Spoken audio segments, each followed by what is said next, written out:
Calling to order the regularly scheduled meeting of the Hubbardston Planning Board. It is November 5th at 6:32 p.m. Planning board meetings are broadcast live and digitally recorded. This meeting is being held both in person and virtually through Microsoft Teams pursuant to Section 20 of the Acts of 2021, allowing public meetings to be conducted remotely so that board and committee members, as well as members of the public, can participate remotely. We do have a few things on the agenda here. I'm still expecting it to be a relatively brief meeting. I also asked for patience before because I just recently had dental surgery again, so every once in a while I'm going to slur my speech for no particular reason. But I'll do my best. Understandable. So it is a relatively light agenda. I am going to end up taking a little bit of it out of order just for administrative convenience. But while we're also setting the foundation here, recognizing we have a quorum of members present in the room with myself, Mr. Steiger, Mr. Homan, and Mr. Carpenter. We also have joining us tonight our new associate member. For the benefit of the public who might be listening online, can you just say a couple words to introduce yourself to folks who might not know you? I'm Mark Kresge. I've been involved in planning for, 15, 20 years. Used to be the planning board chair up in Jaffrey, New Hampshire, and provided staff support to this planning board in Hubbardston a couple of years ago. And I'm a former member of the Open Space Committee in town. All right. Well, Here for the fun and games. Welcome aboard. Welcome. absolutely. I can say that confidently on behalf of the board. We're all excited to have you here. Yes, indeed. All right. So also recognizing that we have our associate member present, Mr. Kresge. We do not have any members who are attending online. So votes will be taken in the usual fashion and won't need to be a roll call. I'm just verifying that John is not shown in online, and noting that we do have Mr. Demalia absent for the evening. Going ahead on the agenda, we have public comment for things that are not currently on the agenda. Do we have any comments for anything that is not currently on the agenda from members of the public, either in the room or online? All right, hearing none, let's move forward into acceptance of the previous minutes. The minutes for the planning board have been, per previous meeting, have been provided to the planning board through the town SharePoint site, in addition to being distributed to the individual board members in their packet for preparation for this evening's meeting. Our typical process for handling these is to call for a motion and a second, and then proceed with amendments through a friendly amendment process. Would somebody like to make a motion to accept the minutes? I will make that motion. Hearing a first, do we have a second? Second. Hearing a first and a second, call for discussion, which includes amendments and adjustments. I will just indicate for the record, even though I was absent on the 16th for this meeting, for that meeting, I did read the minutes, and therefore I'm ready to also partake in the acceptance of this here. And no, I did not find any issues with this. Any additional comments on the minutes from the board? No, sir. None. All right, hearing none, I am calling a vote. Steiger, aye. Holman's aye. Carpenter, aye. And the chair is aye. The minutes are accepted. Noting for the record, we've recently been looking into the roles and responsibilities of the associate member, and it appears like there may be some conflicting bylaws on that. We're going to sort that out. By tradition, the planning board has used the associate member just for votes on special permits, but it is reasonable to interpret one of the regulations we have specifying the associate member to read as allowing the associate member to vote more broadly on matters. So we're going to figure that out. So Moving ahead in the agenda, we have the planner's report, but I'm actually going to call an audible here and move to, and this was put on our agenda as select board approval of private conservation restriction memo, but ultimately this is just an information only Yep, session for us. There's nothing for us to approve and no actions for us to take. correct. So with that said, do you have anybody here specifically to speak to that? That's why I'm here. Excellent. Well, please introduce yourself for the record and go ahead. My name is Jessie Braxton. My husband Tom and I own the property in question. I wasn't sure why this was on your agenda, so I just came to answer any questions that the planning board may have. All right. I'm here to answer any questions. All right. Any additional comments from staff on this item? It was presented to me in an email, and Anna Wilkins asked that I present it to the board, so I am, and that's why it's on the agenda. Okay. So information on this has been made available to the board both through the SharePoint and through the board packet that has been presented to the board this evening. And just validating what Leanne said, my understanding for this is that this is just an information-only item for us, and that we just, this is pretty much all we have to do. Like, there's no action to take on it. Yeah. So, yeah, here is the information. Thank you, sir. It has been presented to the planning board. Are there any questions for Mrs. Bratko on this? Not a question, but just a comment. I just wanted to thank the Brackos for considering making the CR to North County Land Trust as a member of the planning board. I think this is fantastic, but also as a member of the North County Land Trust Board, which you are too. So I just want to say thank you. I think that's great. We now have another piece of property, and it's a significant piece of property because I think there's over 30 acres that are now conserved this way through a conservation restriction that is going to have North County Land Trust holding this here. And it's always good to see that there are individuals who are altruistic and willing to put property of theirs in a conservation trust for posterity. So thanks. Thank you. Thank you. Thank you. All right, and any other questions from the board? Nope. Do you know if this is on the select board agenda yet? I don't know.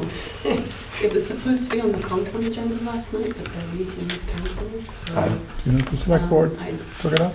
It was meant to be on their agenda for Monday, which got canceled as well, and as far as I know, it's on the agenda for the 17th. The select board agenda?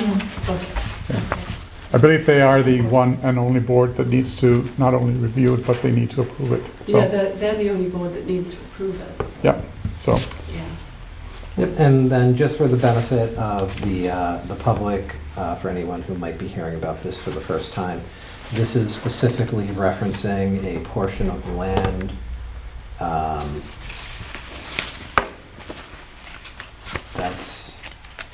that must be a placeholder. It's not really addressed as 0 Gardner Road, is it? It is, the address is off Garden Road. It's on the Garden Road cutoff, the front. Oh, okay, 0 Gardner Road cutoff, Yeah. okay. Yeah. Addressed it. Yeah, thank you. So yeah, just for the benefit of the public, the property presented is at 0 Gardner Road, and what was presented to us is a copy of the memo, a map, and an actual copy of the grant of conservation restriction for conservation purposes. All right, so that is what we were told to do by the town manager. And a question for Francois. Is the North County Land Trust responsible for maintenance of trails, or who I'm going to volunteer the planning board to go out there. Yes, have a work day, yeah. You're so nice. The way I don't know the specifics of the detail, but my understanding is the North County Land Trust just holds the easement for the conservation restriction. Okay, There are different types of conservation restrictions out there. This one is simply that North County Land Trust holds that. I don't believe there's any access to, there is a trail there, but I believe it continues to be a private trail, correct? Or you can correct me on this here. First of all, Tom and I, as landowners, are still responsible for the maintenance of the property. No one else is responsible for it. There are trails on the property. We do allow public access. It's not an advertised public access, but there are a number of people who walk the trails, especially in the neighborhood, and who come from the property. So, Yeah. and that will continue, but it's our responsibility to maintain. okay. So if Alan wants to go there and volunteer and keep the maintenance of the trails, you wouldn't be opposed to that, right? I just noticed that public access is allowed, so All right. thank you. Right. Any additional questions or comments? The only comment I just want to make here is and this is, again, for the public. We are a town that has lots of land that is already under some form of protection because of the watershed. But people do have private property that oftentimes they want to, from a legacy perspective, keep for generations to come. And it should be encouraged that we have individuals who want to leverage conservation restrictions as a way for that preservation of that land. And I think the model of what the Bradcos have done is great. This is not the only property that North County Land Trust, for example, has here in town, either on the conservation restriction, but they also own a piece of property on Underwood. So it's a great way, and I'm sure that Mrs. Bradco, or even myself, if there's any questions about how this is done, be more than happy to do so. So I'm giving a little bit of a plug here for North County Land Trust, but I think it's a good cause. It's a great way for preservation, especially based on information that I have been able to glean from past inquiries that have, not inquiries, but what did we just do? This is the Hubbardston zoning overlay. There was some questions and the answers, and people were really concerned about keeping open space. So this is a mechanism by which, as landowners, you can actually conserve space if you so wish to do.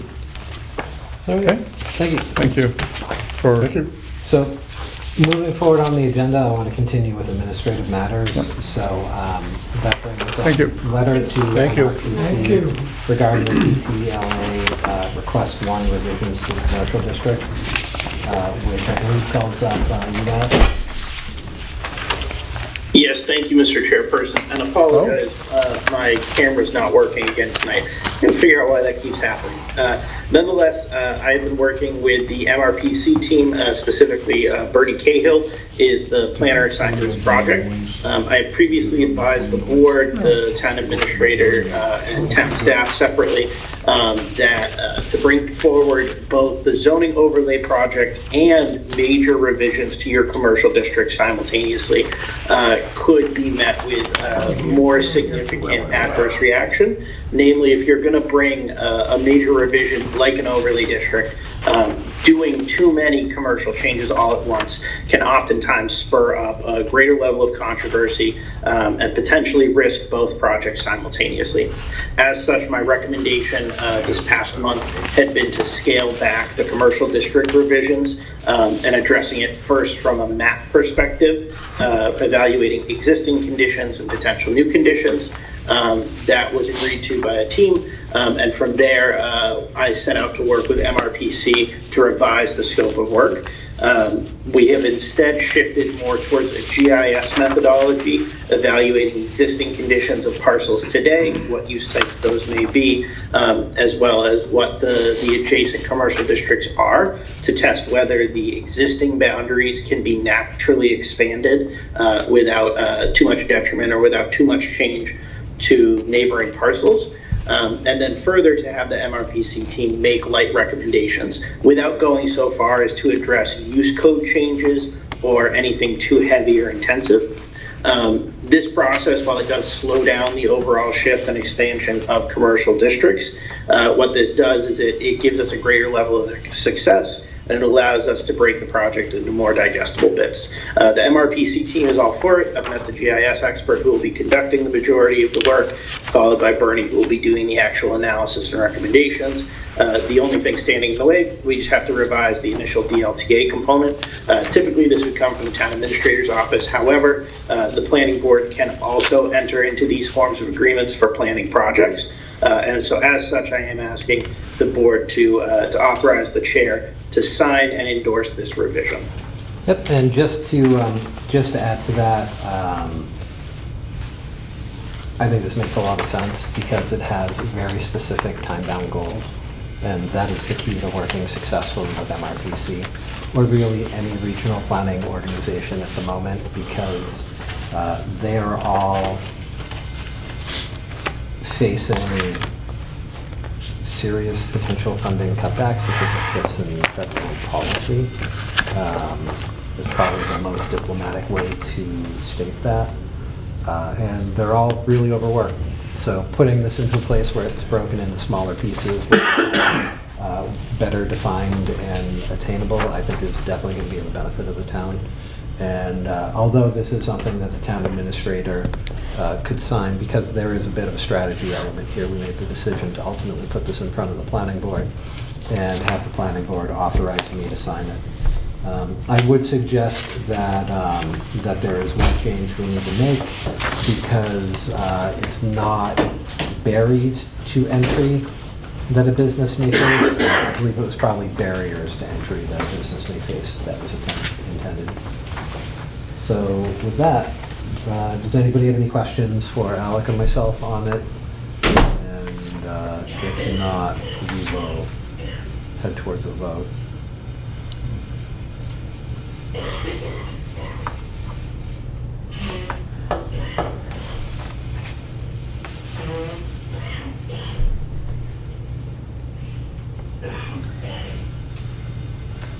Does this project potentially lead to changes in sort of dimensions of certain zones that?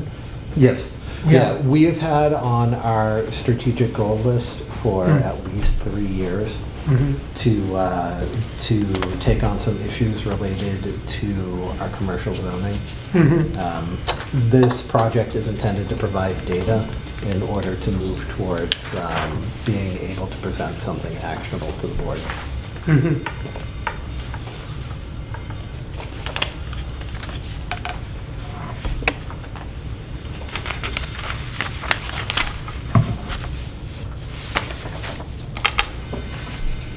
right, would anybody like to make a motion to authorize chair to sign this amendment on behalf of the planning board and the town?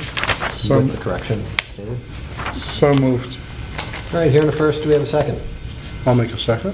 Here in a second, any additional discussion? All right, calling the vote. Schneider, aye? Holman's eye. Carpenter, aye. And the chair is aye. So we just need to make that change, and I'm happy to sign it. Sure. I can do that for you, print it. So moving backwards on the agenda, Alec, do you have any items for a planner's report that aren't otherwise included in the agenda? Nothing to report. I think the next exercise in answering these questions will be dense enough. Okay. So we have no additional new business that's coming on the meeting. So we're going to continue the discussion of the sand pit overlay presentation, because the engineering firm that worked with us did leave us with some challenge questions. We answered quite a few of them and provided feedback. And once again, to catch everybody up at where we're at on this, there is a engineering firm that is working with stakeholder groups, working with our regulations, working with maps, to come up with proposals to subsequently to be presented to the town to work up as either an overlay, a zoning change, however it is we ultimately see fit to use the information. The place we're currently in is stakeholder feedback from the planning board. So we're providing feedback as a stakeholder. What we're not doing is we're not formally voting on recommending a bylaw. We're not holding a public hearing. This is a working group so that the engineering firm that we're working with can get our opinions as individuals sitting on the planning board. So we had walked through the presentation last week with the engineering firm, and it answered some questions about what we had answered some questions about our preferred scenario and some of the other items. So probably the best way to look at this is, Alec, can you help us a little bit through some of these remaining questions we need to respond back to the engineering firm with? Absolutely. So the niche team has provided us with a series of 7 questions related to appropriateness of uses. So which uses the board would be open to seeing by right versus special permit, and presumably versus those uses disallowed. There had been a robust discussion during the presentation about 3 different scenarios. You'll also find in front of you printed 11 by 17 sets that actually have some of these slides available to you, and a series of several questions that I also had prepared to help spur discussion. Niche has 7 specific questions, so if we want to run through those, I can also screen share and bring those up. But you also have an exercise tool in front of you that'll help. A lot of our 2 sets of questions kind of get at some of the same information. However, there's additional things that we should respond to, specifically related to upland requirements, buffers between properties, as well as lot sizes and such. All right, thank you. And also as a just a matter of past practice, for strategic exercises such as this, we have historically recognized the associate member. So, all right. So with that, Alec, can you take us through this? And a little bit of this is going to be slightly repetitive of what we talked about the last time. So to the extent that there's particular items that we talked about for a long time, let's try to be concise with them. Yes. So why don't we focus our discussion tonight on addressing the questions that Niche has provided us directly. If at any time the board feels like they're having trouble spurring conversation or they don't have direct input, we can shift at that point to the other questions I've provided. And on the back of that sheet, you will see some of the key slides that'll help you make some decisions and some discussions. So question number 1, I think the strongest question here, where we're considering an overlay district, what uses are appropriate for by right versus special permit? As I said earlier, there was a robust discussion about what level of commercial presence should be allowed in the overlay district, ranging from no commercial in certain scenarios all the way up to warehouse and industrial and others. So if any board member would like to kick us off, I'll start taking notes as I go. Yeah, so I'm happy to start the discussion because we had talked about, this is one that we got into a little bit at the last meeting. And it did seem like there was a general consensus towards scenario number 2. And that based upon concerns that were raised by individual members, that we were probably not, as individuals, generally in favor of some of the more heavy commercial uses, specifically related to large high traffic retail space. There was some discussion that we had that was a little bit open-ended about warehousing, on whether we thought that that was appropriate. But with the way our selection ultimately ended up towards scenario 2, I'm not sure that there's really, well, granted, they're going to take whatever we provide for feedback. but it's not necessarily in line with scenario 2. It's kind of more in line with a scenario 3 for me.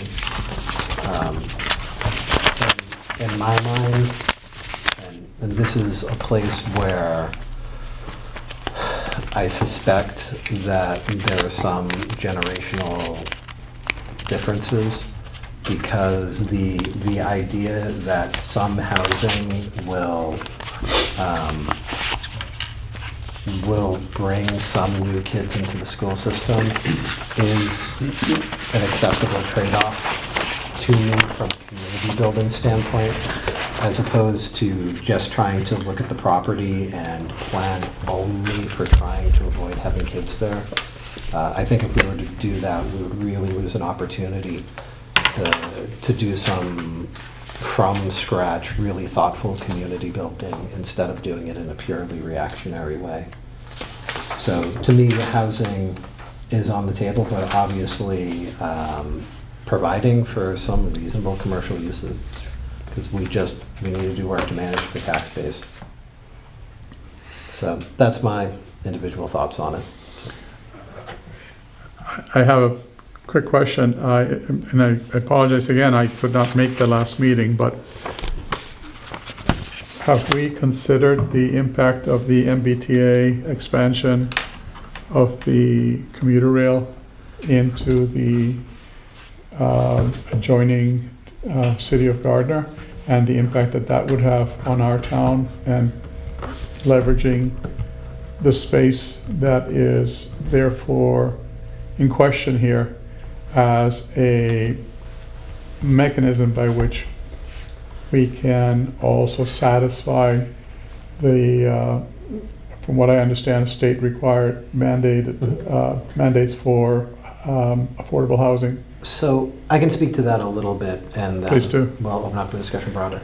Yeah, that is something that was absolutely talked about and very much considered, but the impediment to it is our aquifer protection rules, which essentially make multifamily, which is the whole point of the MBTA zoning, not possible. I see. Although the aquifer protection rules are under the jurisdiction of the planning board. So if there was something that needed to be adjusted, that is something that can do. That is not a state mandate. That is a internal self-imposed mandate. There was some testimony from Mr. Murray at the meeting, specifically addressing the southern portion of the lot as a potential site for a municipal wellhead if we're looking at the 50-year plan for the town, and that's worth making sure we protect in perpetuity. But there certainly could be some flexibility in some of the other areas of the site. So are we implying with this here that this whole area is definitely not suitable at all for any kind of affordable housing because of the density that would be required as a result of satisfying the mandate? So that is something that is in flex. I know personally, not speaking on behalf of the board, if it was possible to address MBTA compliance in this while not running into a huge problem with the aquifer protection rules or something along the lines of that, it would totally be worth doing. But if it involved opening up something larger like that, that essentially would put any kind of movement in jeopardy, putting it in front of town meeting, then that would be more concerning. So we don't have to fix all the problems in the world or in Hubbardston at once. We just have to have some reasonable step forward that doesn't close doors for us down the road. Okay. But On that line, I sympathize with the need for affordable housing, both potentially for senior housing, perhaps supportive senior housing, as well as starter homes. And the only way that can be affordable is by multifamily development, like Correct. 1,000 square foot duplex, quadrex, kind of sited where it's least intrusive on the sensitive areas on the site. The benefits of conservation development are substantive. It's actually less intrusive than single-family homes being developed on the land, in that you can consolidate sewage treatment, you can minimize the roadway requirements Mhm. and maintenance needs of the town to support it. It preserves more open space in that in itself preserves more of the water quality. It's allows a greater buffering by location to surrounding homes and abutters to the property. So it's less effective on those who live nearby. It's more affordable because the footprint of the home is less. And there's potential for shared amenities of the unit owners, Mhm. which is a draw, I think, which is important to bring in maybe younger families to the town. And it can be controlled at our discretion by special permit, as opposed to having someone come in with a 40B plan and going through a comprehensive permit process, which can be pretty Mhm. much down, shoved down your throat. So it's being more proactive in a way. So I feel very much in favor of including some type of what you might call planned unit development within the confines or the boundaries of the property. I think when we looked at the plan, we said access through Gardner Road with a commercial front, and then to the back of the property would minimize or really eliminate any traffic along Pitcherville, and only use that access for emergency needs. And I think if we demonstrate a commitment to affordable housing, it also minimizes the risk that we get extra town help, if you want to call it that, on doing that, the development for affordable homes. We're currently about 125 to 150 short in affordable homes Yeah. relative to what we should be. Mhm. So that's something to consider. I'm in favor of actually having multifamily homes in place of single-family homes, because I think it's the right kind of thing to do for this site to avoid, full developments and ending up affecting the water quality in an adverse fashion. Of course, there's a lot of engineering that would have to be done. It's pretty serious challenges. But it looks like some of the site on the the west side of the property is going to be suitable for some homes, some multifamily homes. Mhm. And the center of the property is very wet, and the brooks are very important for the watershed, and so we have to protect them. So we have to respect them. So it's one side, the eastern side and the western sides of the property that look like they might be developable. Yeah. I don't know. Be interested in what an experienced person might think about that, because this is new for me, but I've seen a lot of, in other towns, I've seen a lot of mixed uses that, have the commercial front and the affordable apartments or units in the back, where 20% are set-asides for affordable housing. And I think it works. In fact, it brings traffic, commercial traffic from the homeowners for the convenience of being close by.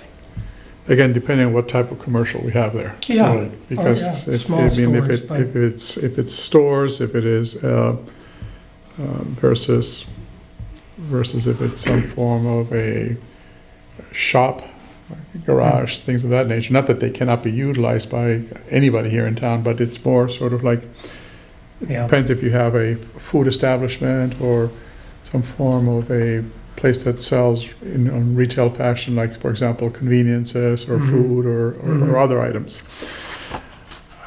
I think what is interesting here is that this is a fairly large piece of land.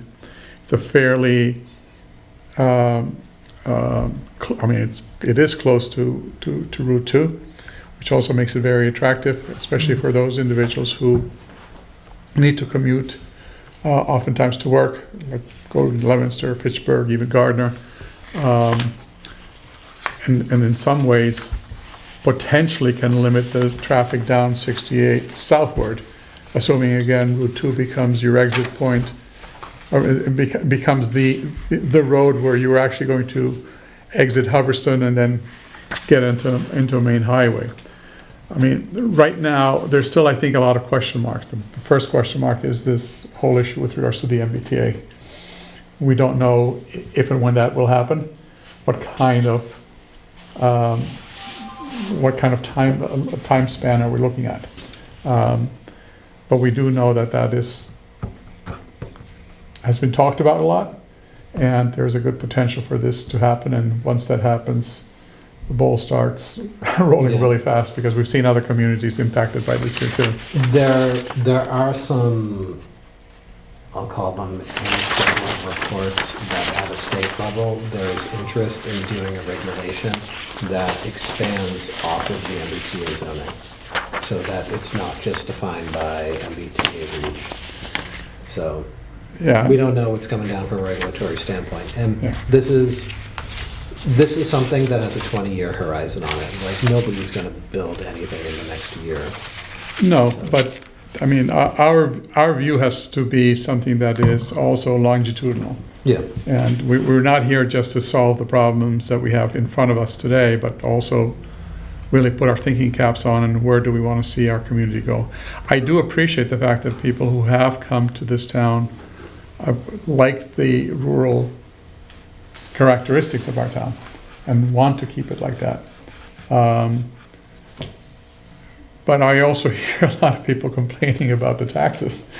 And I also hear people saying that, you know, anytime you add families with children, that's going to increase your tax burden because of the school. And we do know that roughly about 60% of our taxes at this point in time go to education. So it's the biggest outlay of all of the revenue that comes into town. So it's a very fine juggling act, but this particular piece of land, which is fairly large, presents a very interesting opportunity. It has to be really looked at very, very carefully to try to address those multiple areas of challenges and opportunities that are in front of us. And as Alan said earlier, and he's right about this here, we are woefully under our quota as it is right now for what we ought to, as a community, have in terms of the total number of affordable houses. I mean, the only affordable housing that was added since I've been part of this planning board was the one that Alice Livedall spearheaded, which was the house that that was built Over on Ragged Hill. on Ragged Hill Road, exactly. And that was just one unit. It was great. I mean, it was a Worked out fantastic. wonderful. It was a perfect example of something that can happen. But again, it's just one.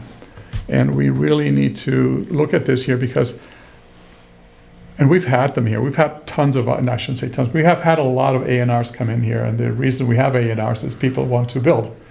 And every time we add another unit, our percentage still has to be met, but the total number of units that we have to have under our affordable umbrella increases. And so we need to be very, very cognizant of the fact that it's not getting better, it's actually getting worse in terms of the numbers for us unless we do something about it.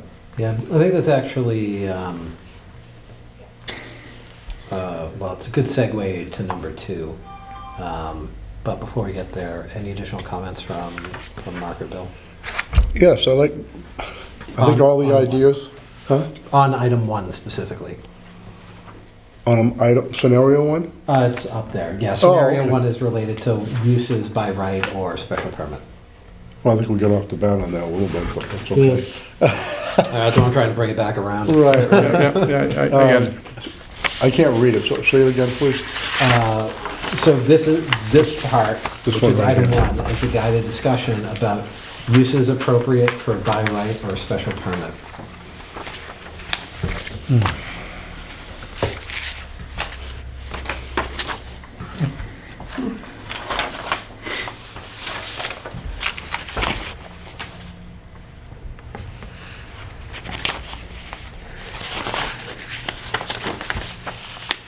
I wanted to comment on the fact of what Well, these- go for it. what everybody said about it, and I totally agree with both. The affordable housing and for the seniors and for the young folks starting out is very important. We really don't have any place for people to go that have lived there their whole lives. They don't have a lot of income coming in, and they're stuck in their small pensions or whatever. They want to stay but nowhere to go. I think that's really important for us to keep, but also do the affordable housing. And I think part of this property would be good for that. I wouldn't want to see it all go to that, because again, it hurts our tax structure with the schools and everything. But I'd like to see it be all built on what we need, like the MBTA and 44B. We've been talking about that. I've been on the boards for a long time, and we always talk about it, but we haven't done anything about it. I think that's important, not just to think about it, but let's make that part of our plan. So we don't have somebody come in here and all of a sudden now we have to do it. There are other communities that's happened to that we've talked about over the years, and they've been clobbered with tax increases because of the schools and the infrastructure. And as far as the appropriate uses by right of special permit, I have to put some more thought into that. Yeah, Sorry. I mean, it's a hard question because it comes down to, and that's why, I mean, I kind of adjust general concepts. Like, for me, stuff related to community building and where uses that add to the overall community, those should be by right. Things that take away from the community or otherwise high impact, that's where I would see something be more special permit based. And like an example of that, like let's just pick on warehousing. So warehousing is probably the most beneficial thing from a tax standpoint. yeah, But from a community building standpoint, it is probably the worst possible thing Nobody because wants to see it it. uses a good chunk of land, it doesn't actively participate in the community, and these facilities, when they're being built in a way where they're not creating jobs past their creation. Because people aren't building warehouses to staff them, they're building automated warehouses. So we would set aside a chunk of land. Yeah, there'd be a boatload of excise taxes on it, but it would essentially be a robot farm living in the woods. So, Okay, like, that's a good way to put it. that's what we're really looking at in this day and age. So to me, that definitely seems like a special permit kind of thing. Okay, yeah. Where like a coffee shop or, and I know open space residential developments, which is really going to be a big part of the next question, I think are generally pretty popular with people in town and pretty popular with this board and really answer a lot of the stuff on number 2. But that would be done as a subdivision plan, so that's not really a by right thing. But to the extent that elements of that are available to be done by right, that makes sense to me. Like things that naturally communicate to this being part of a village in Hubbardston. Because in my mind, when I think of, when you look at the board here and you look at the entire town as chess pieces, and you're like, what could come out of this in a 20 to 50 year time frame? Look at the whole town. This area that we're talking about with this project, it kind of stands alone as its own little village. And in my mind, things that are in line with that should be by right. does that mean I want to micromanage whether it's a coffee shop or whatever? No. Or that I think we as a board should? Probably not. And then I look at the other area in town that is essentially the same way, that has a unique character. And it is the area immediately adjacent to downtown, where you look at that block that's across from the park that includes 31 Main Street that the town owns? 21 Main Street that the town owns. And includes the parcels that also contain the chicken farm. Like, I hope the chicken farm's open forever. But the reality of agribusiness in the state of Massachusetts is that is not going to be the case. That is a thing that it will probably be open for a good part of my lifetime. It's not going to be open for my kid's lifetime. That's not happening. Like, that's just not what the economic forces are. So that area of town clearly seems like it could stand alone in kind of a village community model, which is really popular in zoning now. So like, a lot of how I think about these things philosophically come from looking at those anchor points, and they're both based upon what makes that part of town unique geographically. And that's something that I think was missing previously from how we looked at zoning as a community, evidenced by the fact that the whole town is the same shade of green on the zoning map. Like, there wasn't thought put into the individual characteristics of the sub-communities within the town. So. The original map was put in place back in the 60s because there wasn't any. And that's when they started building Pinecrest, and they had to have something. Let me ask a hypothetical, Chris. Somebody wants to come in and put in a senior homeowners association development, 200 units, let's say. And you're suggesting that the subdivision procedures would be sufficient for us to, and other officials in town, to be able to give it a careful review as opposed to a special permit process? Something that Alec,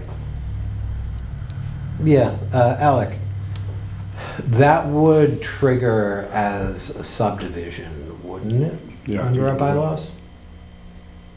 It depends on whether or not you need to create new ways for it. So, for example, if this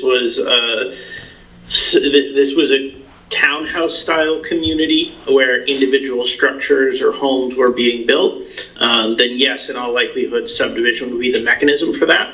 But for example, an apartment style building, in many cases, can be done under a mechanism like site plan review or special permit.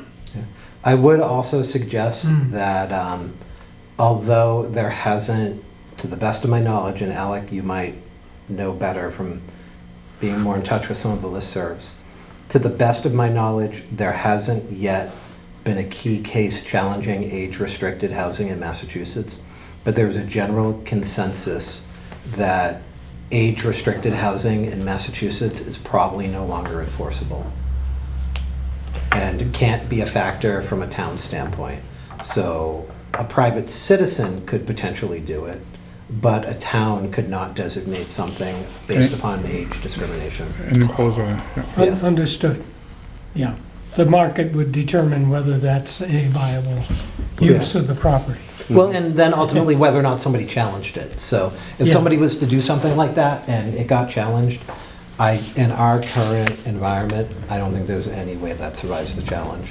But that's reading tea leaves a little bit. But I still appreciate the example. I don't know what's, honestly, envisioning what could be developed, I'm not sure what would be by right. No, I can't either. That would be, it would not be a fairly sizable Well, project. at this point, nothing, because there's no roads. So if it wasn't abutting a road, Yeah. Okay.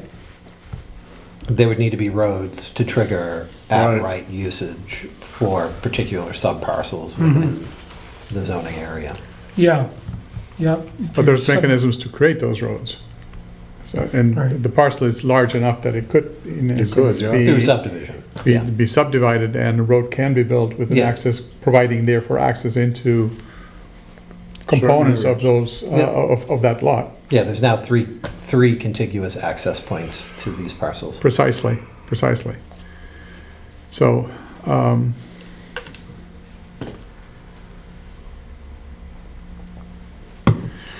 All right, and we haven't heard from Mark yet on any of this.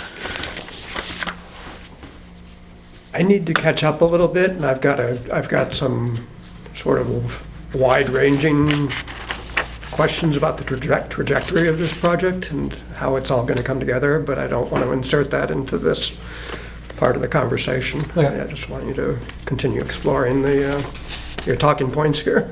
Okay. No problem. So on that, I think it's a pretty good segue to number 2, which is what minimum residential lot size is appropriate. Smaller lot equals greater utilities infrastructure need.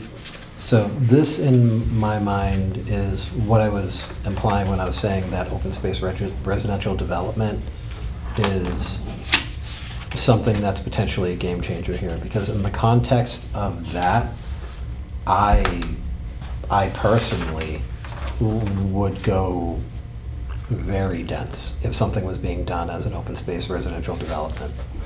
If we were talking about lot size as a general principle, there's the restriction based upon the aquifer protection zone. And there's specific square footage on lot requirements for bedrooms because of that.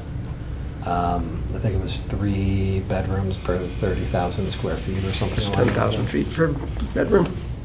That's Title V, actually, is where that Right. comes from. If you're supplying both water and sewage Septic, on the same Yeah. property.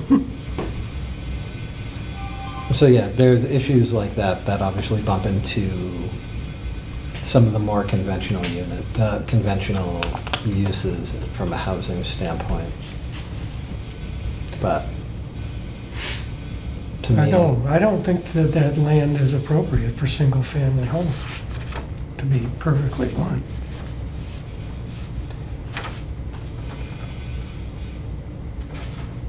It would be a minimum by our own standards of 40,000 square feet. Right. And to make it Our current standards? our current standards are 80,000 square feet. 38, sorry. No, 80. 80. Oh, no, Zero. yes, Yeah. but no less than 40,000, right? Well, no, that's, That would be a change. yeah, Well, I got Right no- now, you have to have 2 acres. yeah, that would be a change to go down to essentially single acre. Right. Which, for an area like this, I mean, it does make sense, but I don't think people would go along with that. There was a big push to make it 2 acres way back when. So maybe I'm wrong on that, but a lot of people wanted the bigger lots. They didn't want to see small lots, a lot of houses. so the challenge that comes up with that, I think, relates a lot to the earlier conversation on affordable housing. There is no such thing as an affordable house being built on a 200 acre, rather on a 2-acre Acre lot lot. with 200 feet of frontage. And that also causes houses to be spaced in a way where it increases the potential demands on infrastructure. Whereas, like, part of the reasoning behind an open space residential development, drew like a few towns, we talked about it for the Streeter Road parcel, where, yeah, there was 40 acres there, but Bill Murray had put together a proposal where you do an open space residential development where, yeah, there's the 40 acres. We only developed like 8 acres of it. And it could have been done in a way where I think it got 12 units built, Right. only using 8 acres and then conserving the rest as permanently protected open space. So like that, the idea of swapping out density for doing that type of development is really appealing to me. But it just like a carte blanche, just, we're gonna do little tiny lots from now on, I think does create a problem, but done in a more thoughtful way. I think it's possible to get around it. Okay. Because as long as Pinecrest, people understand that it doesn't apply to the entire town. Because, Right, right. And, the model being Pinecrest. yeah, because Right. you can go up to any person and be like, is your life in town measurably worse because Pinecrest exists? And they'll be like, where's Pinecrest? Right, Like, Precisely. exactly. Precisely, precisely. It's Or actually even, nice area, I used to live there. even Moosehorn Hill. Yeah. Which is a very good example. I think, I don't know how many units there are there, but there are at least, I want to say there are probably about 10 to 15 units there. Where's that? Oh, at least. Yep. Old Princeton, Oh, okay, yeah. It was also the movement from towns like us to move to that kind of zoning that led to the creation of 40B. 40B is a device that was put into place specifically to punish that, which is why it's popularly referred to as the anti-snob zoning rule. It really is, that's how it's cited in horn books. That's funny. Actually, that's a beautiful area out there. I did some work out there, where, down on Old Princeton Road. oh, okay, It's yeah. beautiful out there. Yes, it is. And It's set up appropriately, too. All right, Alec, you didn't get a lot of notes out of that. There was a lot No, of so talking. Mr. Chairperson, I think the best way to address this is a quick consensus around the room. So we talked about different sizes, and this one is very driven at size specifically. Provided to you in your packet was a visual demonstration that I can jump over to, if necessary, the rough difference between a 2-acre and a 1-acre lot size. The district, or the portion of town today, requires a 2-acre lot size. So the first question I posed to the board for a simple yes or no answer would be, would board members support a 1-acre lot size for residential in this district? Yeah, I mean, it's a raise the straw board poll. one? Yes. Yeah, I would. Okay. No. I No? wouldn't. No? I think it precludes what should be done, which is to build multifamily homes that are more affordable. The difference between 1 acre and 2 acres in terms of cost is minimal. True. I guess that It's not is- gonna bring people into town who can afford to live here. So it's, I don't think it goes anywhere. So I guess I was looking at it differently. So I agree with what you're saying, but I wasn't looking at it as 1 acre being, The smallest? yeah. I was looking at it as 1 acre working in conjunction with residential open space development, but that's probably something that actually needs to be called out and better addressed, because the idea of if the lot just got broken up into 1 acre house lots, I think would be a terrible outcome. So that's where the nuance is here. Like, if the idea was, would I be willing to go to 1 acre or smaller? Yes.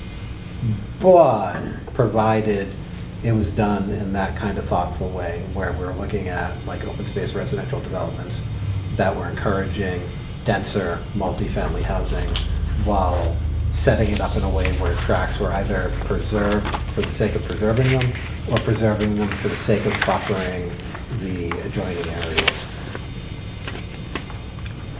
That's where I'm at philosophically on it. So I don't know if those things are mutually exclusive, Alex. So I meant the question in a different way, and I should have framed this better. So the way I meant it, and it's similar to Mr. Chairperson, you drove into it. I should have phrased this as 1 acre lot size or smaller. And this will be an escalated question. So we're going to get to smaller and smaller lot sizes to test the waters on each one. So I'll re-ask the question. Would you support 1 acre lot size zoning or smaller? Yeah, in that context, I would. So running down for a straw poll. In this particular area. So the, Yes, in this area. In this particular area, yes. the next question is going to be a smaller lot size, and then a smaller lot size, and then the special use cases. So just going through it from a logic train standpoint. I am translating correctly for you, Alec, right? That is correct. Yes, I'm going to type out the next two questions ahead of time so people can see where it's going.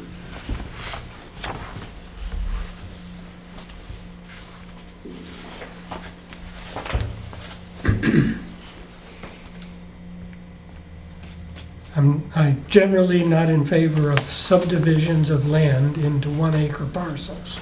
Let's put it that way. Okay.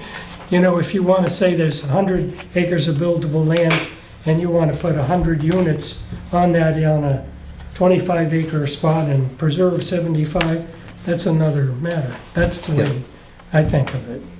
Where you can have multifamily units Yeah. to basically address the population density, but in a smaller surface area. Yes, Okay. yes, that's what Yeah. I'm suggesting, and preserving as much of the open land as possible. All right. I think we're actually all talking about this kind of the same way. I don't know if that if that helps address your questions and what the feedback are. Is that done the right way, it sounds like from a straw poll standpoint, that we're willing to be very flexible in size as long as it's done in that open space kind of construct or that planned development kind of construct, and not done by turning the place into a 1 acre checkerboard, a half acre checkerboard, or a quarter acre checkerboard. I don't think Right. anybody supports that. No. You got it, I think. Yeah.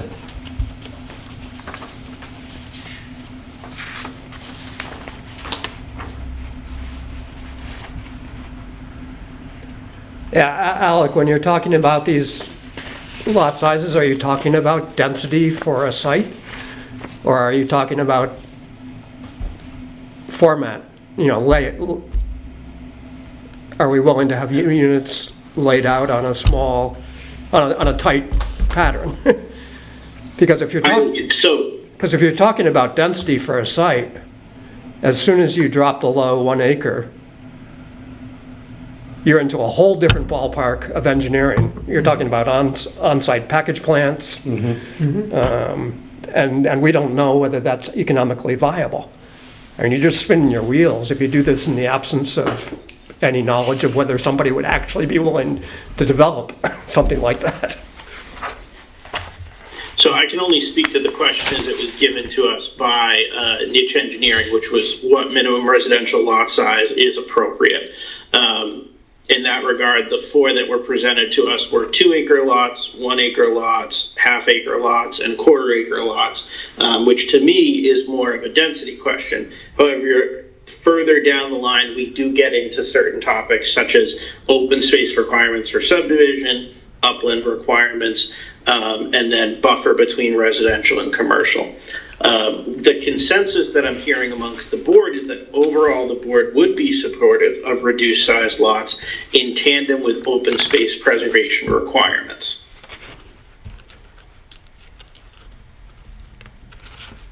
I would basically say yes, except for the fact that I think where we're getting hung up is the concept of a lot size being that for a single family home versus being a multifamily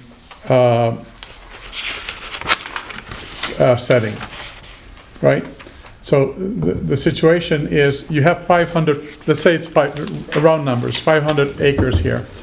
And if we were to, if there were no restrictions in terms of wetlands or anything like that, you can say, yep, we can put 500 and no road issues and things of that nature. We can put 500 lots in here. But what we're saying here is we don't want to look at it that way. We want to look at it as saying you can theoretically put 500 units here. They don't necessarily all have to be on single family lots, but rather multifamily units where you can have either duplexes or townhouses, as you have here in the proposed. I mean, the Hubbardson Sandpits zoning study has, these pages are not numbered, but under the proposed overlay subzones, there's a interesting picture here of residential single-family housing versus residential duplex or townhouses, right? And I think what we're getting to here is that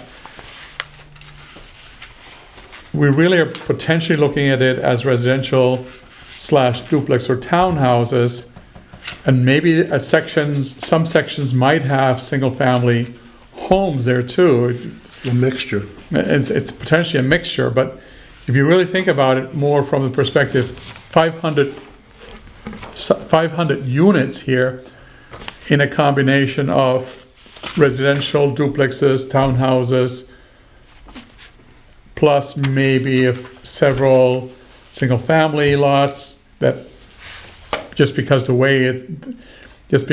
way that the contours of the land are, or maybe some of the infrastructure restrictions or difficulties in terms of building some of these, this might be more suitable to having a single-family home. You might even have some single-family homes, but at the very end, it's capped at a density of not more than, say, for example, 500 500 units in a place like this here. And I don't want to get bogged down over the number 500, but whatever that number is, X, it could be 400, it could be 450, it could be whatever that number is, that it would be a combination of multifamily, townhouses, and maybe even sections where there are single families. And so I don't think we want to get bogged down with saying, yes, they have to be minimally 1 acre or half an acre per unit, but rather this whole area really should be looked at. It really can support X number of units. And the average unit is, I don't know, 4 people in them with so many bedrooms and things of that nature. And that's what you can theoretically fit in here without overtaxing the water, the sewer, or water disposal. And I think, Alan, is that where you're heading to also? Or? Yeah, I think so. Okay. I think that fits what I Okay, was. so I've made note both at number 1, where we discussed uses in the area, as well as in number 2, an overall support of a mix in residential scales and type, and an overall support for reduced lot sizes in tandem with open space preservation requirements, and again, a mix of scale in unit type and density. Correct. I just got to remind everybody here, the town center has a serious issue and difficulty when it comes to water and septic. Mm-hmm. And it's probably one of the densest areas that we have here in town. We have huge problems with water. We have huge problems with sewer and septic there. So whatever is being developed here has to take that into account. Yeah, it is also something that's been reported in multiple public reports that there are some key geological differences between downtown and this area of town that make what we call the sand pit area of the town really kind of ideal for development, Right. other than the fact that there are the aquifer protection areas and an area that definitely deserves protection as a long-term municipal water source. Right. Yes. So There's definitely some differences there, and I'm curious to see what Mitch is going to come up with suggestions around that, because that is where kind of the whole Gordian knot of this lives right now. All right, so let's move on to number 3, because I think we propped that horse up against the wall and beat it sufficiently. I think the answer to that is yes. I think it's the quickest one, based upon the last 25 minutes of conversation we just had. So, Mr. Chairperson, should we start number 3 off with a straw poll then? Should the ordinance codify open space requirements for subdivision? Is the board in unanimous support of open space preservation as a part of any subdivision development? So from my standpoint, from residential side, in an increased density scenario, God, how many qualifiers? Yes. So increased density residential, my personal opinion is we should codify open space requirements for subdivision. Mm-hmm. if we're talking about like a mixed village use, maybe not. But something that's residential forward, we should. Okay. So, I don't know, that's just to kick off the conversation. I would agree. It's the balance between a denser living facilities, and therefore opening it up for places where you can have either playgrounds or nature walk areas, or maybe even some open green areas where people can basically have the ability to enjoy nature as what Hubbardston really is. So yes, there should be some codification for open space requirements. But again, I think it's that fine balance, because I'm looking at this map and I'm still I don't know this area well enough to be able to say, look, there's wetlands in here, there's, I don't know, there's maybe the aquifer protection area. You got the book there? There's a brook there, etc. So all of those areas may become very good places for us to say this needs to be conserved, and as a result of that, you by nature have this already available, and whoever is developing this here, or whatever plan comes from a development perspective, it can therefore be integrated into a final plan where you have, again, a denser housing units, but you have also an open space area. Yeah. Now, how do you codify this here? I guess I'm getting hung up with the word codify, because it's hard for me to be able to say, based on the little information that I have here, how do you codify this here? Do you codify it by saying that it has to be a percentage, or it has to be taking in account wetlands or the aquifer protection or any waterways that exist in that area, etc. So those are things that I have trouble with the word codify, and how can we actually do this here? So once you start putting codifies, you're basically you're putting barriers up potentially. Yeah. Yeah, I don't know where to even start with the percentage. Was this a general question, like for all This is a general residential question. zoning in the town? Or is it specific to this particular, Specific to this area. particular It's area. this area. okay. And also to remind the board, in the public survey testing that went back on this, single-family homes defined as 1 acre tested twice as well as Quarter. as everything except for conservation Yeah. communities, which also tested twice as high as any other response except for 1 acre lots. So,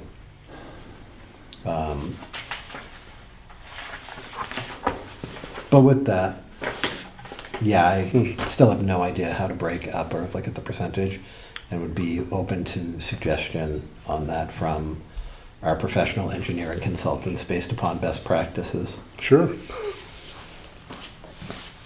Because like in my mind, it's,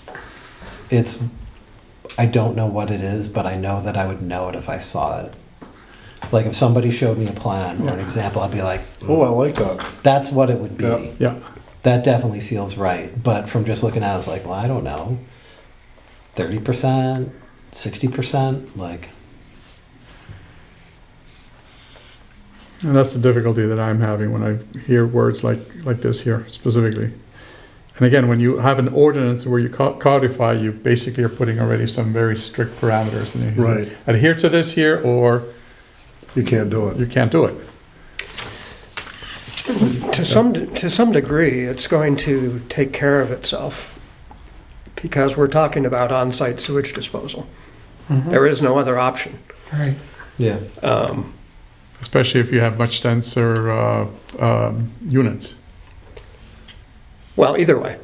I mean, whether you do checkerboard house lots, or whether you do, well, you're right. I mean, it's the scenario where you have a denser Right. development. Yeah. you're, by definition, you're gonna have an undeveloped section just to get rid of the sewage. Yeah, because of the nitrate loading issues. Right. Yeah, I agree with you. I think Or, that's or, going to be. or you tie in with a city like, or a town, a city like Gardner. Yeah, I mean, if you create a zone that essentially requires City sewage. conservation district, open, whatever you want to call it, open space development plan, where you cluster housing and then have other land set aside. It's going to be set aside in Hubbardston because they need that land without anything on top of it Yeah, to get rid of the sewage. yeah, that's a valid point.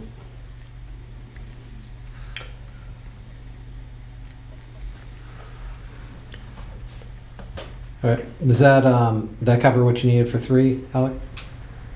I think so. I think the board gave good critical feedback in here, which allows Nitch to kind of run and make recommendations here, but ultimately noting that codified requirements may not be the way to go so much as suggested components. However, the board would be open to suggestions by the consultant. Yeah. Awesome. So number 4 here, should the ordinance include an upland requirement for the lot?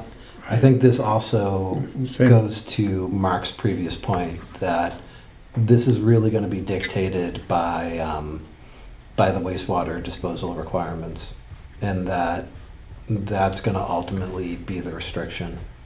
So if there's a portion of this that becomes a lot down the road, and it turns out a bunch of it is wetland, that's not going to be used to satisfy the waste disposal requirements.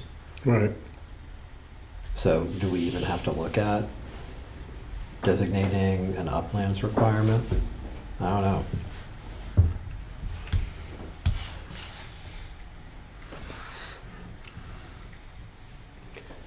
Yeah, I mean, it again comes down to the, what form of development, what form of residential development are we pushing this toward? Yep, exactly. If it's checkerboard lots, then yeah, you probably do have to worry about But if you have a cluster of homes, a lot.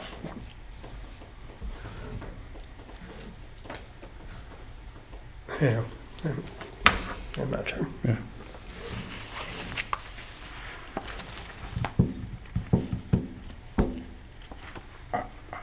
I also say, I really don't think that there's something we can add such a requirement unless we really understand what are the potential options. Again, if you have a Yeah. cluster housing or single family lots themselves, and understanding what the impact is on the land and the adjoining land, if you really have to extract water or put some form of a treatment, either communal septic or some septic processing facility. That's a totally unknown at this point in time. It really depends on what can. The question really is what can potentially fit in here? Come up with some models, and once we have a model, we can start looking at it and say, Right. that makes sense. And I think Yeah. this is again where you were saying, We're too once I vague see right it, then I can tell you whether or not it makes sense or it doesn't make sense. For us to do something, just simply put some numbers out there, put some Push. parameters out here, it's like, well, we don't even know this land well enough to understand what can potentially Yeah. fit in here. So I think we're putting the cart in front of the horse here, lamentably. That's the way I would like to see it, express it. Okay. It's very vague. So I think we're, just in the interest of time, I think we're good to move on to Yep. number 5. I So- just wanted to say that we can't be the first town that's faced this problem. I'm almost certain, I've seen new apartments in the center of Templeton being built, some in Westminster being proposed. Oh, yeah. We're not the first town that didn't have, a sewer system that had multifamily homes in it. So we need to educate ourselves better about what engineering allows. You know, I don't know if that's another consultant, but it's something we need someone who's more knowledgeable than I am, for sure. Yeah. There's certainly different inflection points on, based upon market values of what you have as a finished product. Because my understanding, and Alec, you probably know better, is there is a pretty huge mixed-use development that got put in Littleton on a private well and a private package plant. But that's also a place where the average home price is $1 million, regardless of size. Like here, if it's a brand new house on a 2-acre lot with 200 feet of frontage, it's almost $1 million. Yeah, there you But go. but we're trying to avoid that kind of Sure. construction. So money kind of drives that. Like when does it become commercially practicable to do that? And I've heard different opinions from different people on it. I know Bill Murray is like, yeah, we're a ways from that being commercially practical. Some of the developers have been like, no, we're pretty much at that now. Mhm. So there's an array of opinions on this. We don't know what a developer is willing to do until a developer tries to do it. Oh, Because obviously when this property was on the market, well, we also need to be careful how we talk about it. It's not this property. This is an amalgamation of many properties. When one of these key properties was on the market, the town was approached by multiple developers. And there were people who had in their head that they could do a 900-unit housing complex. There were people who were like, oh yeah, no, we could 40 Bs, like sky's the limit. Then there were people like, oh yeah, no, we'd just do like 2-acre lots. Like everybody had a diversity of opinion. And at the end of the day, the person whose opinion matters the most is the person who's paying for all of this and what they're willing to pay for and do. And that's hard to know. But Niche is working and is interviewing the stakeholders and most of the landholders, if not all of them, to see how they feel about various things. But that is a stakeholder feedback process that they're managing, not us. So maybe they'll come up with an answer.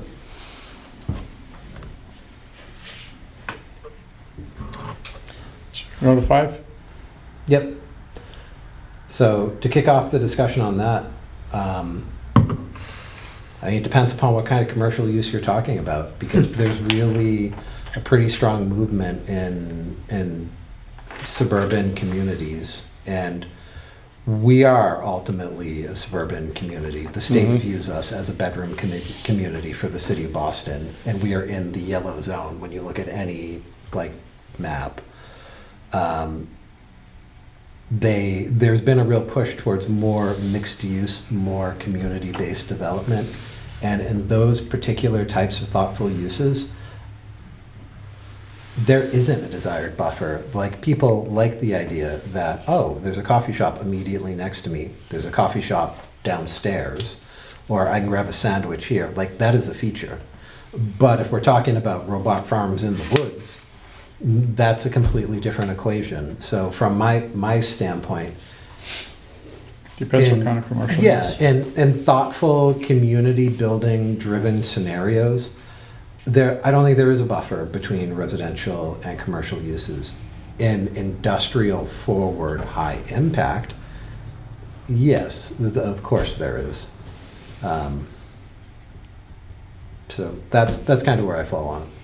Yeah, you want a good buffer between industrial and all this going on. People don't want to hear all of that or see it. Yeah. But the corner store or the Five and Dime and all that, they like having that close by. Yeah, that's a benefit. But the warehouse, in case of the robot uprising, you want that a couple hundred yards away.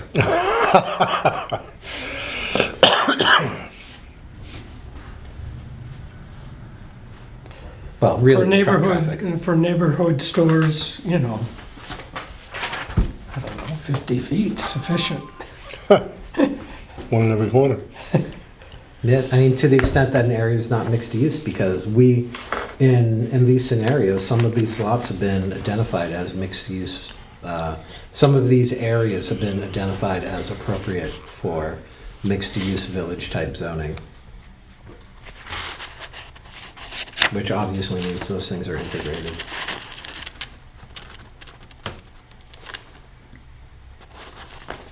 But yeah, do you know any more about, are they looking for anything specific on that? Because like, it's hard to be like 100 feet, 200 yards.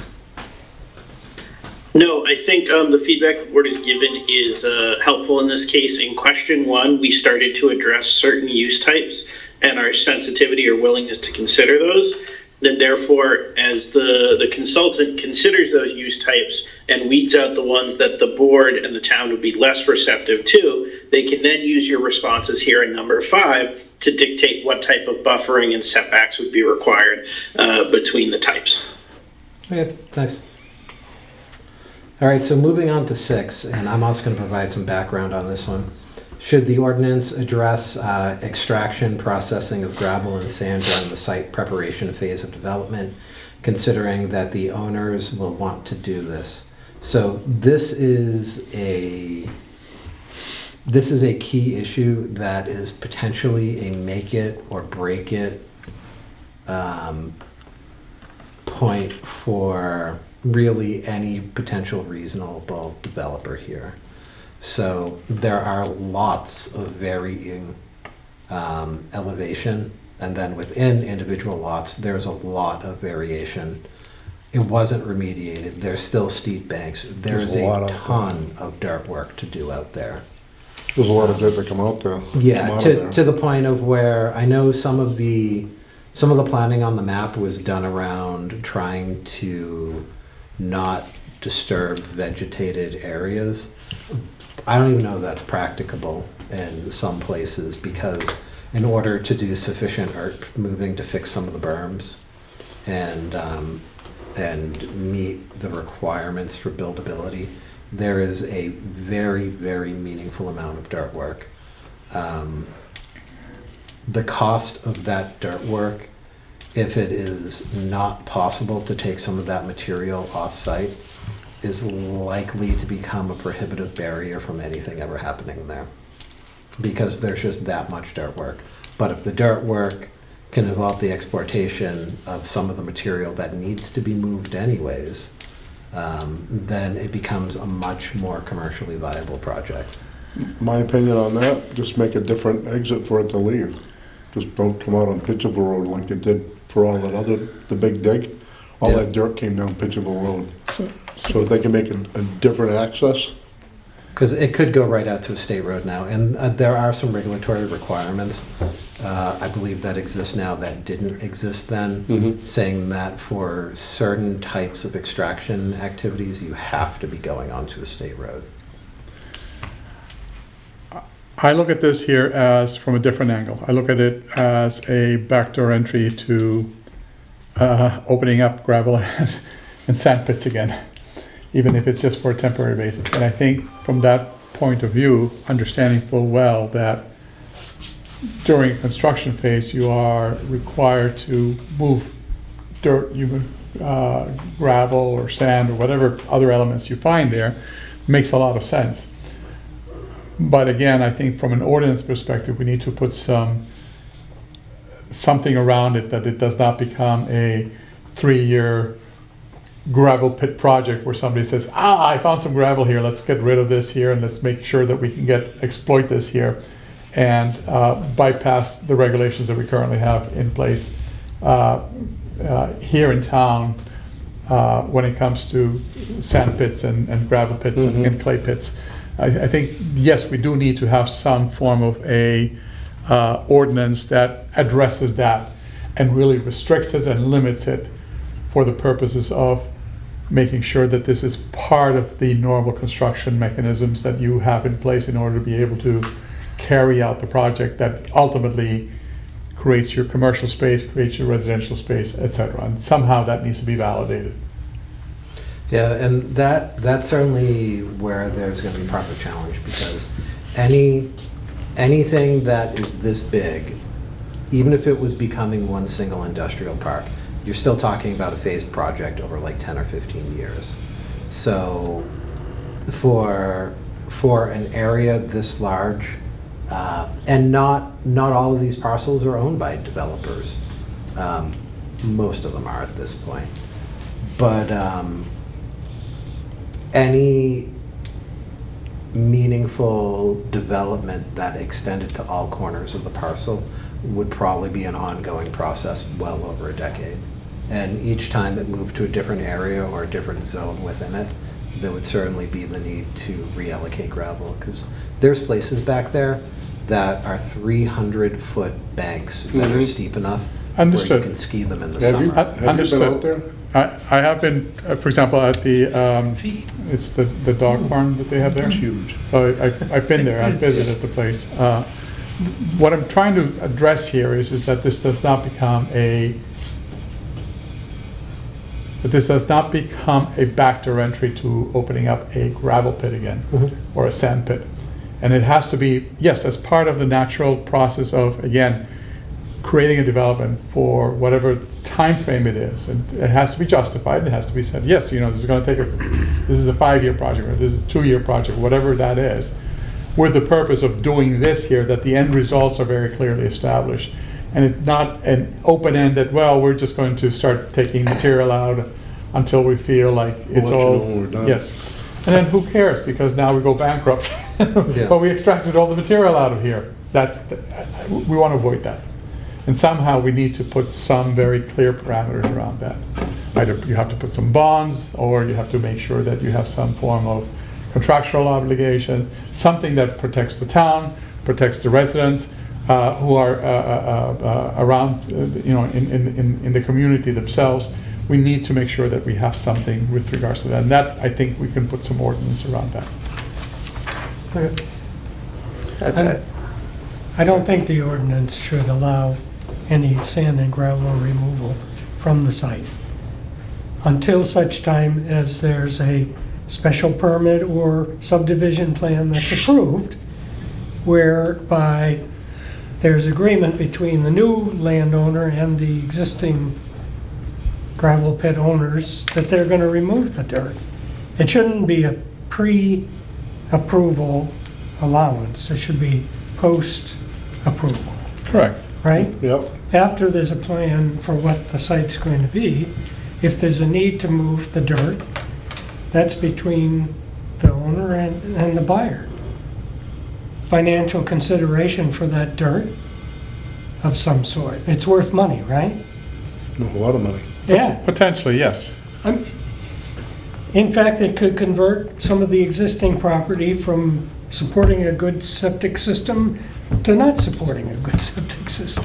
Also very true, because we have had some issues like this here, specifically in the gravel So pit it's that a is owned by the town. commodity, it's a commodity that has value between the owner and the buyer of the property. I'm not sure the town should intervene until such time as a permit or other subdivision plan comes up. I mean, I think you said the same thing. Don't give them a front end, Right. Don't have an allowance to open-ended. go in there Correct, and you have start- to have a purpose for which you are taking this Yes, gravel out. exactly, Right, right. exactly. So I think we're saying the same thing, but maybe coming at it from In different different angles. Mhm, Don't want to turn it into another big dig. yeah. Yeah. Don't poke the bear. Leave it alone. Leave it alone, Does that make sense, Alex?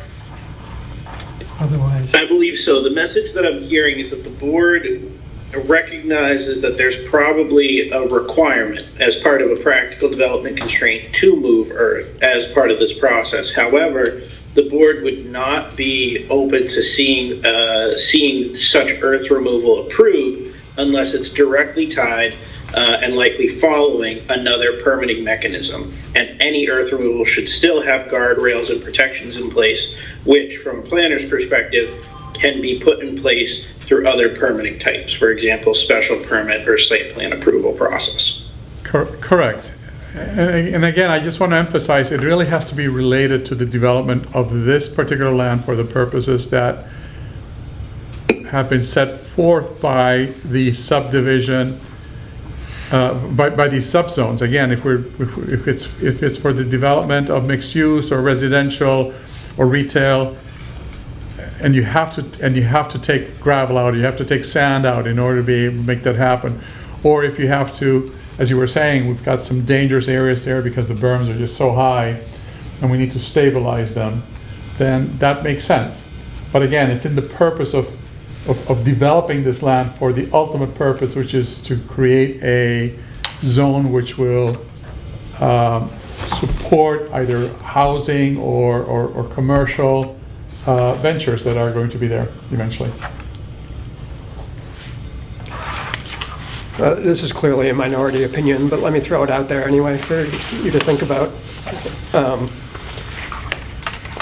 We're extremely hard-pressed to come up with any kind of incentive structure to try and steer this site towards whatever form of development we decide is the optimal. Niche has thrown out classic tools like density bonus. Density bonus in Hubbardston is meaningless.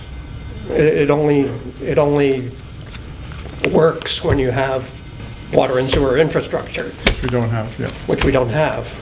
Density is going to be totally driven by engineering and economic considerations Yep. on the site.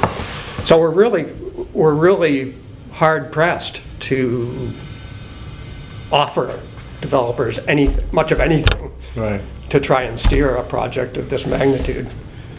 If this is an area where you can somehow make their life easier,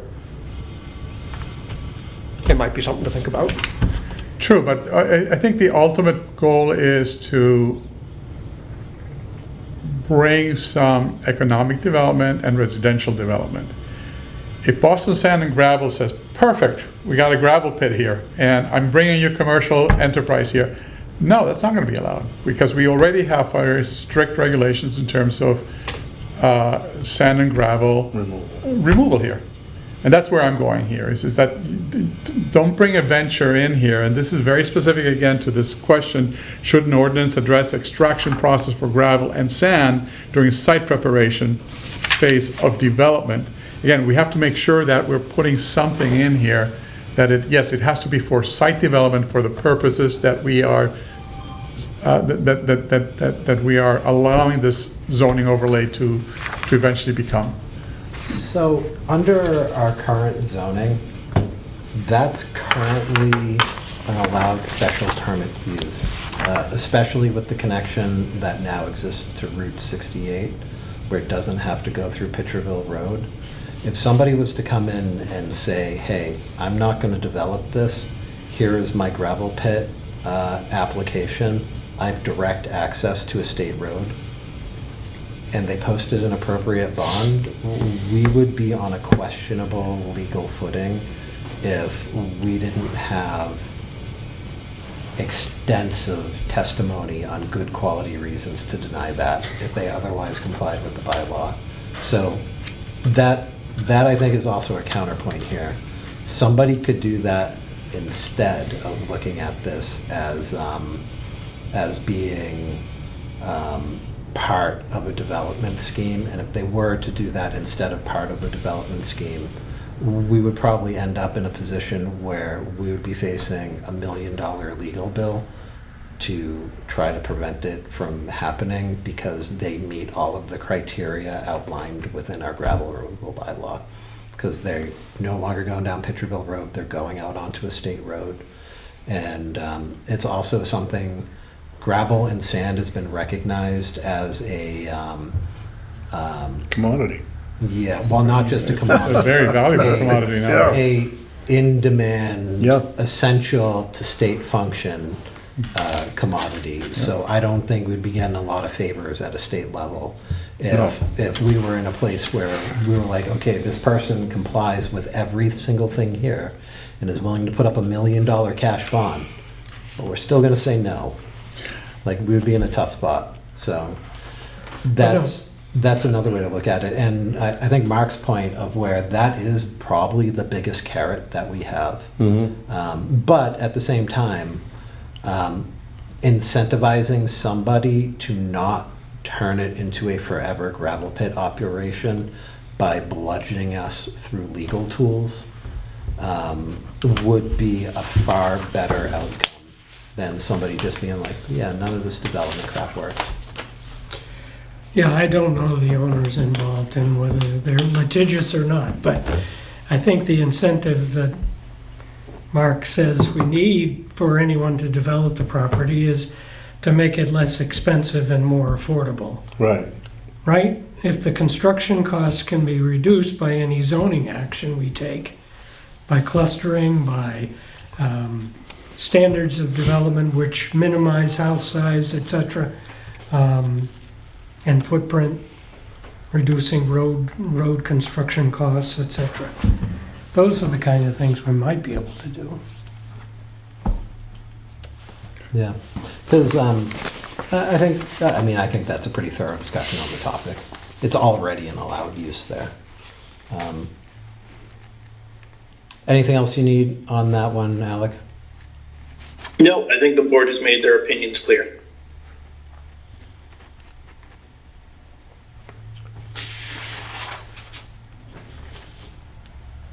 I don't think people want to buy homes that are $700,000, $800,000 homes on 1 or 2 acre lots anymore. They can't afford them. Waltham, Weston, and Lincoln disagrees with that. Not That's Lincoln. when- Waltham those- certainly. That's a different demographic. That's not Yes, it is. Hubbardston. Yeah. Yet, Even yet, because I've seen, I've seen Who this, wants? Yeah. I've seen it in New Jersey. Yeah. I mean, I used to commute west of New Jersey Yeah. from Newark, Mhm. and there were places that were like forested lands, like what we have here, Yeah. and now they're just development, and it's same distance, Yeah, 50 miles away, I don't major metropolitan area. I don't want to digress too much. Yeah, but Okay. I'm just All saying, right. COVID completely changed this. It does. It is now Absolutely. totally reasonable for somebody to work in the city, have a $300,000 a year job, and commute to work 2 days a month. Yep. That is totally a reasonable thing that's common. Mhm. Like, and that Unless has, you work for Jamie Dimon. yeah, and that has completely changed the pricing dynamic of communities like ours. And Mhm. I don't think enough time has gone by Okay. to really see what the impact's going to be. Because, like, if you look at Hudson, and Hudson is obviously a different community, but a split-level ranch, 3-bedroom, is selling for almost $1 million in like a regular neighborhood, not like a nice one, like a regular neighborhood. Wow. So to say that that's not going to drive development pressure, and if you were to look at us on like a 30 or 40-year time frame, we probably start looking a lot more like Lincoln, Yep. Sudbury, Bolton, Absolutely. those towns, when you start looking at a multi-decade, because the pressure is coming. Absolutely. Yeah. The thing I hope that's not. holding it up the most is, and there are studies going on, is a better solution for Route 2 or better public transport. Public transportation, which is what the MBTA is really trying to achieve. Yeah, and both of those things are going to happen on a 20-year time frame. Yeah. So, anyways, not to Yeah. digress too much. And I won't be here. You're going to be in Florida, right?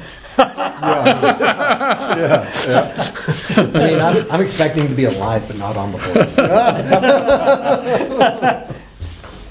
Like, oh God, I You started kidders. the planning board young. All right, so moving forward, yeah, maybe I could get Cody to replace me by then. So what else would the board like to see included in the overlay? And remember, overlay is a squishy term here. Yeah, I think architectural standards might be something we want to think about. Okay, I know that's, No. So I- there's a history here. And sorry, but, you know, something colonial, not, you know, brick and stucco. So I think if there is any place in Hubbardston where it might be appropriate, it would be in kind of the segregated village-style development. I'm totally on board with it from that standpoint. Yeah. Where the chuckle comes from is there was a project that we had with MRPC where they were looking at helping us redo our town center zone, and we were going to do it as an overlay. What we ultimately ended up getting back from the consultant that was working on that was literally a cut, copy, paste of the documents and the design standards for Bolton and Lincoln because she had just recently done those projects. Ah, So there was like 30 pages on like design standards for historical barns Okay. being converted to business use and stuff like all that. right, And that went over like a lead balloon. okay. It Save was- it for the permitting. Yeah, it was not popular with the board, it was not popular with the community, like, it didn't go great. But in a village kind of setting like that, That makes sense. whether it's done through design standards or whether it's a factor in a site plan review process, it kind of makes sense. So, I don't know, I could be persuaded on that in the right situation. But in generally, I'm not a big fan of them. Mhm. And I don't think the voting public is. Okay. Anything goes. Yeah.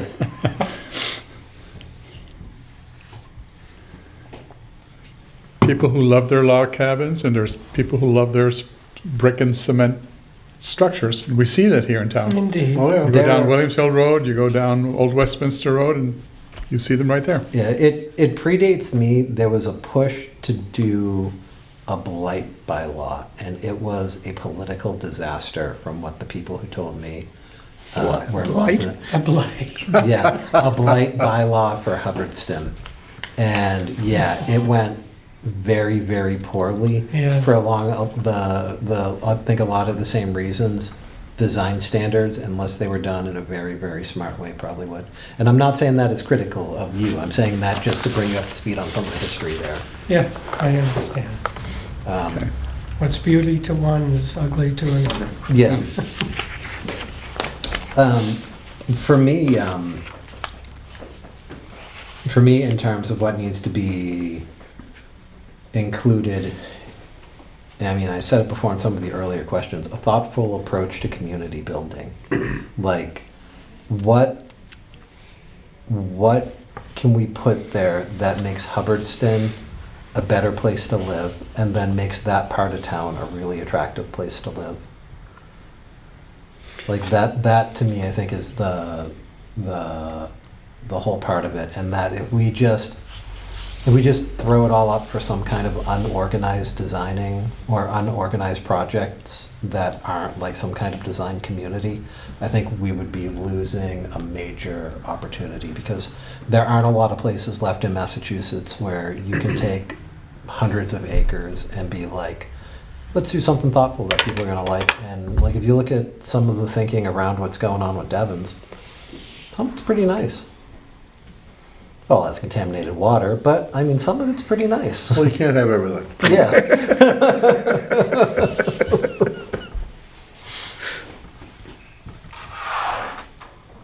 So anything else on that number 7? I always support trails and microbreweries. It's like my Along the trail. platform. Yeah. Yeah. That's a good point. Yes, that should absolutely make the list, Alec.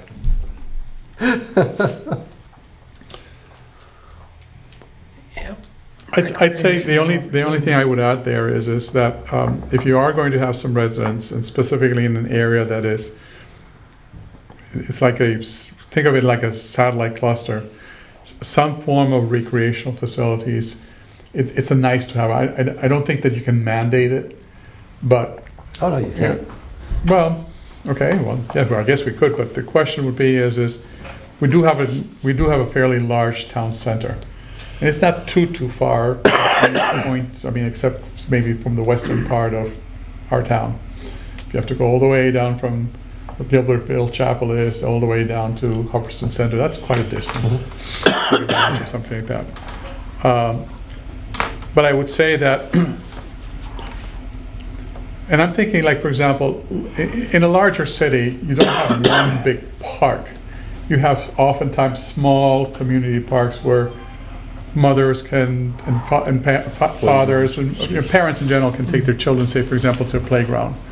Or where seniors can, or not even just seniors, but, community people can play soccer in a field or things of that nature. This, I think, lends itself, this particular parcel lends itself for something like that. And I'm just coming up with the example of a recreational facility, because that oftentimes is something that, again, we have here, but it's concentrated just in the center of town. And our satellite areas would not necessarily have this benefit, but incorporating something like this here, I think becomes a very, it's a nice to have, which again, is more sort of like, think about it when you're developing a community like this here, to incorporate something of this. And you can include that as part of your open space. Yeah. I'm going to take an even stronger position on that. I think that's a mandatory part of community building.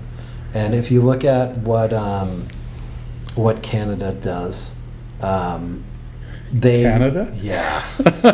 Especially in Western Canada, where things didn't grow Yes. organically and it's more of a planned area. Yeah. Like towns have like these, they're actually municipal recreation centers. Mhm. And this obviously is not something that I think flies in the US, because people be like, well, that sounds a lot like socialism.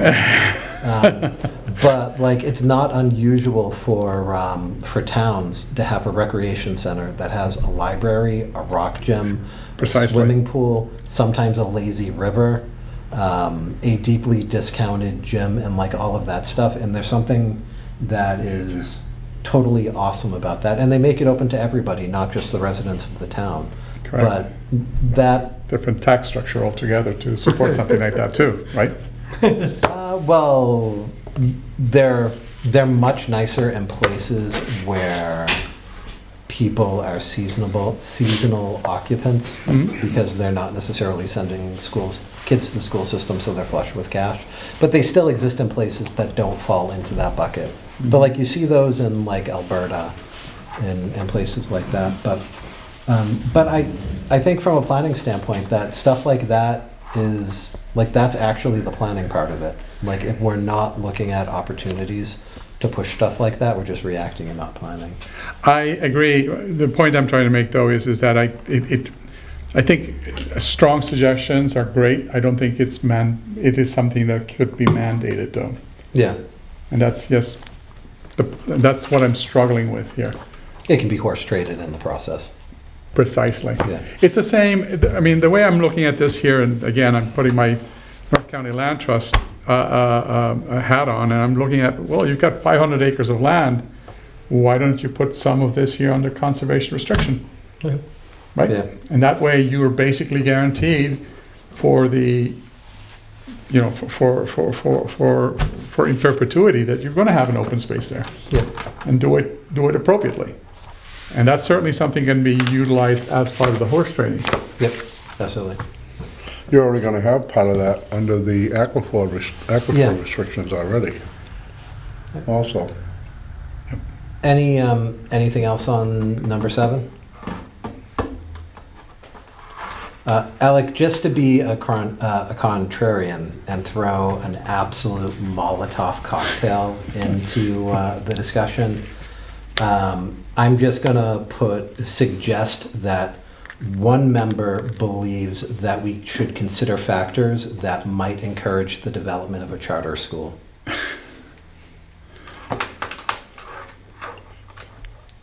Charter school? What?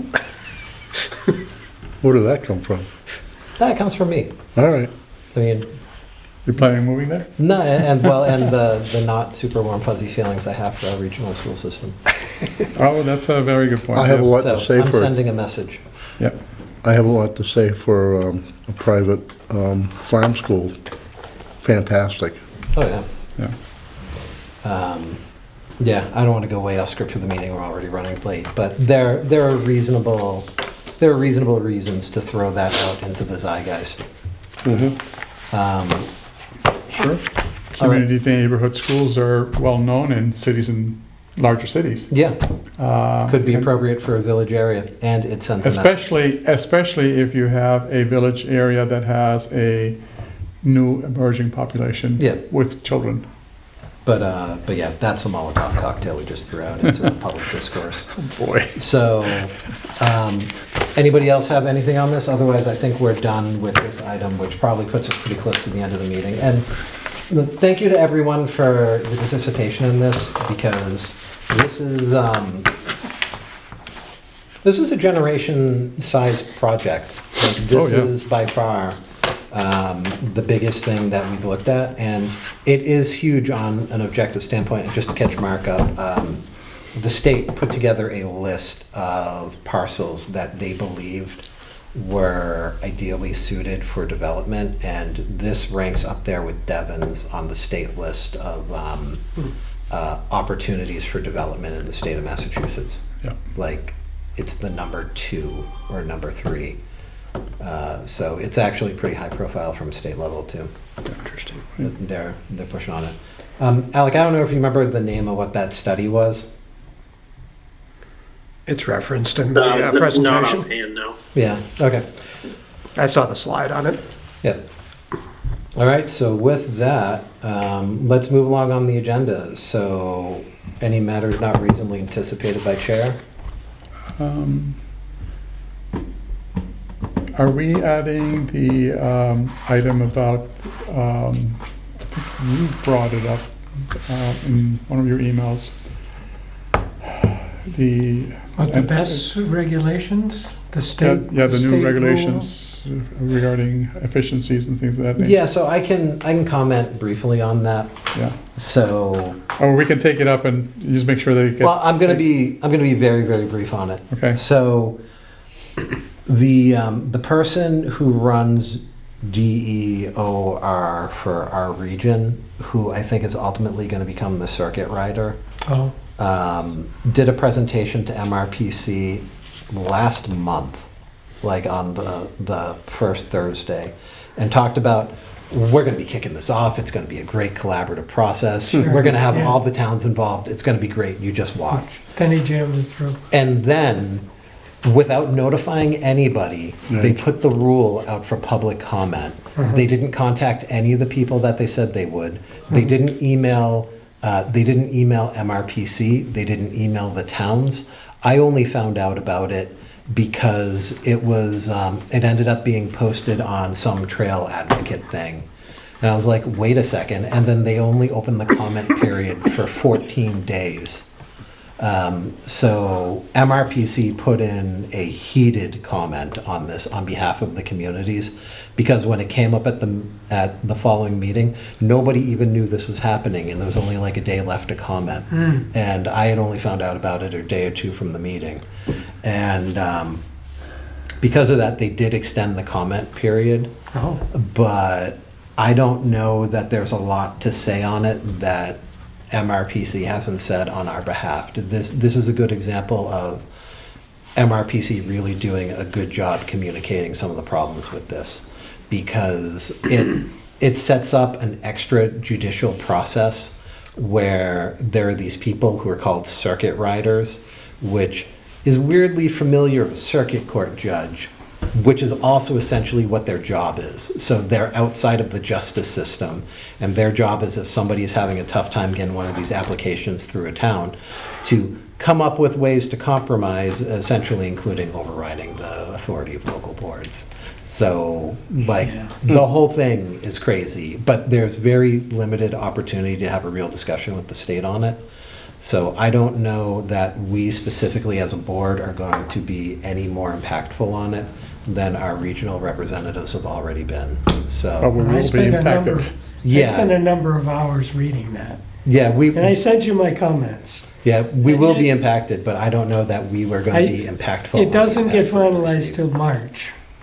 There's a period of Exactly. time where we can at least, if for no other reason than to say to the townspeople, we made a case that this was We a can- bad idea. We can put it on the agenda for the next meeting. Is the comment period still open during? Well, don't think that it was is. one of my questions. I think they It only wasn't- opened up the comment period for like Well, another it's a 7 draft days. document and it's not finalized till March, so by definition, it's still open for discussion. You would think that. Or someone disagreed with you.